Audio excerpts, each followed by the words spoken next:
Hujambo mpenzi mtazamaji na karibu kunayotendeka kwa sasa. Katika kijiji cha Umukomoni ndani ya sub-county ya Etago, eneo bunge la South Mugirango, yametokea maajabu siku ya leo. Ungana nami hadi tamati ili kufahamu kinachoendelea kuonekana katika picha zinazokujia moja kwa moja kwenye runinga yako. Douglas Joel Mugoyi ambaye alipoteza maisha yake hivi karibuni, aliyekuwa akihudumu katika maeneo ya Laikipia, amerudishwa kwenye chumba cha kuhifadhi maiti. Jambo kuu lililofanya mwili wa mwenda zake kurudishwa ni kuwa kumechimbwa makaburi mawili katika boma hilo, moja ikichimbwa asubuhi nje ya mlango wa nyumba yake na nyingine ikichimbwa usiku nje ya boma la wazazi wake.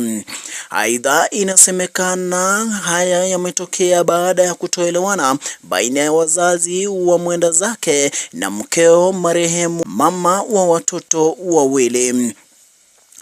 Maelewano hayo ama kukosa kuelewana ndiko kulifanya mwili wa mwenda zake kurudishwa katika chumba cha kuhifadhi maiti.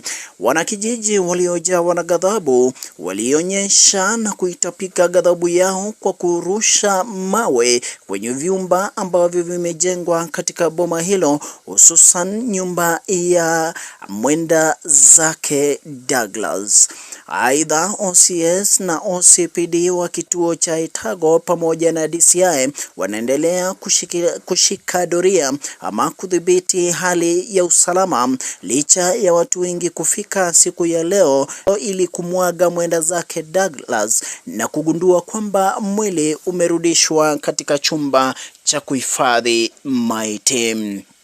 Endelea kutufuatilia katika channel hii ili upate habari zaidi kutoka maeneo hayo. Langu ni Nyabende.